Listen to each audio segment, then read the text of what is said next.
know who Joe Kennedy was, the father of the Kennedys? Do you know how he made his millions? Not running booze. He made his millions running molasses with Carlo Gambino from Canada to the United States. So there was a little tie there. When it came down time for the little pristine president, John F. Kennedy, the only Catholic, which was an impossibility to get elected as a president as a Catholic. I mean, no president even ran that was a Catholic. Joe Kennedy went to the mob and said, we need one key state, Illinois. Right.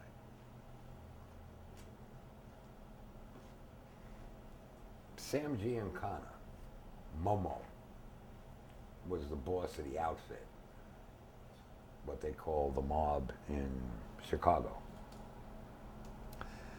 And Momo said, yeah, we'll back it. Right. They went down to New Orleans. They spoke to Carlos Masala.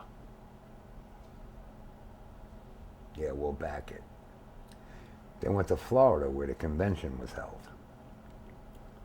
They spoke to Santos Trafficante.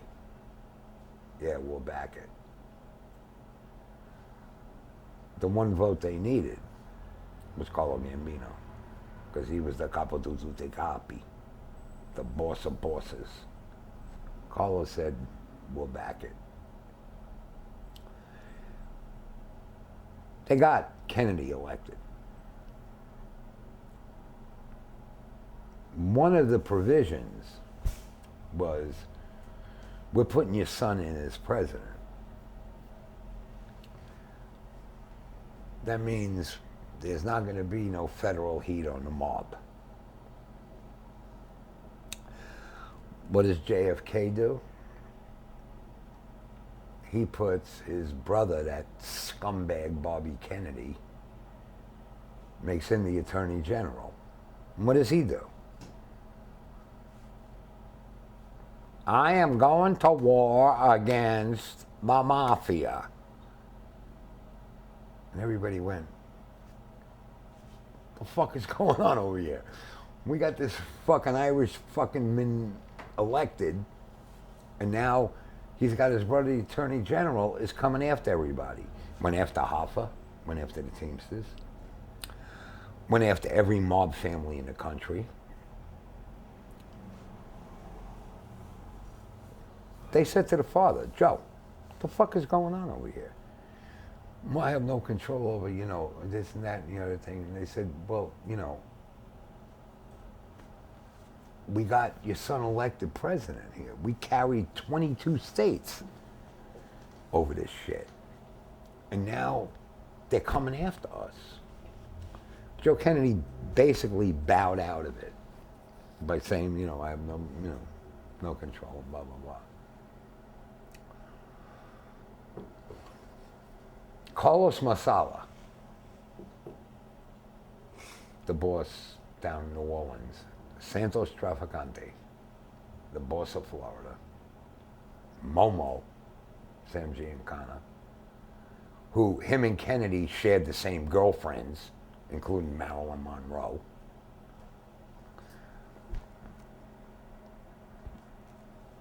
Carlo Gambino. They said, okay, now, they duped us into doing this. Now we're going to make it right. We're going to whack this motherfucker.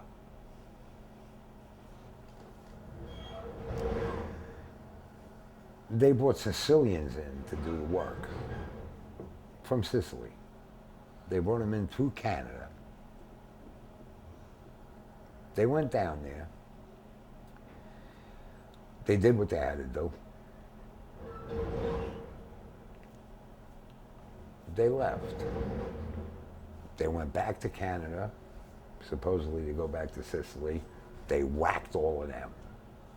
So nothing could be said about it. All right. The mob took out a U.S. president. You know, I mean, when we were talking before, do you think the Crips will ever get there? No. I really don't think so. You know. Could any other criminal organization, the Russians, the Albanians, could any of them do that? No.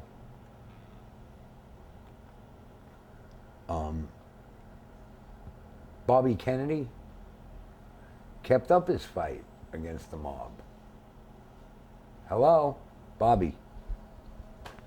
We'll see you at the other end of the kitchen. All right. Sahan.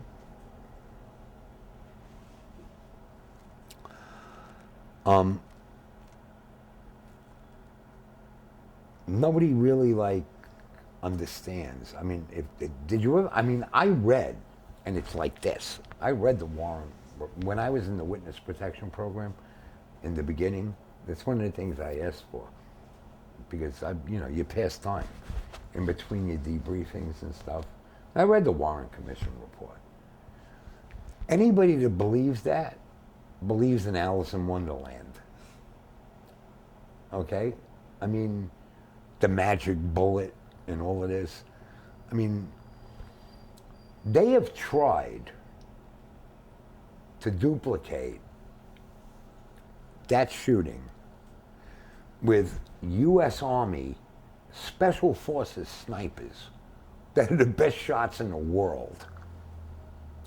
FBI SWAT guys. They set mannequins up in cars, and they gave them this Italian Mauser carbine, bolt action, which is like one of the worst. I mean, Lee Harvey Oswald bought it in mail order for $38. I mean, this is like just this side of a slingshot, all right? That's how inaccurate this weapon is. And it's bolt action. So you're telling me that this car makes the turn, you have one round in the chamber, you shoot it, you hit him through the throat, through the back, comes out over here. All right, that's the first shot. You got to jack the round out of the chamber, put another round in the chamber, turn it, and hit him a second time. And then do it again and hit him a third time, which is very strange, because the third shot made him go this way. Now, I never heard of anybody getting shot from behind who made their head go that way. Your head goes this way when you get shot from behind. It made no sense. And none of those special forces, none of those FBI guys could duplicate those shots. Also, Ruby shot Oswald after that. And he was a mobster. He was in the mob. Billy took over Ruby's club afterwards. Uncle Billy. Yeah. But I'm saying, you never saw someone get shot from behind and their head go backwards. That shot that blew his head off, I mean, and that was the fatal one, came from the front, because his head went this way, and then all the grassy mall and all that, and the Warren Commission. I mean, it was just because they wanted to get that so quiet, because if it would have really came out about the election, that the mob put the President of the United States in office, you know what a slap in the face that would have been to the U.S. government? They didn't want that to come out. So they just fucking, what they call sanitized the report. They went, I mean, that perfect bullet. I mean, what they call the magic bullet. That supposedly went through Kennedy's neck, hit Connolly in the fucking thigh, and came out, and it was perfect. How many bullets do you think were fired? I don't know how many bullets were fired. I mean, I couldn't even speculate. Then on where that. were they? I mean, were they? Well, everyone says, all the witnesses say, that they heard shots coming from behind that white fence on the mall. And I believe that, because if you look at the trajectory of when Kennedy's head went this way, that shot came from, if he was facing this way, it came from that right side.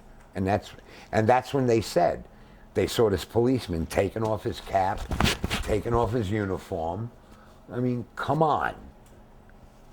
And they neutralized all those reports, the Warren Commission.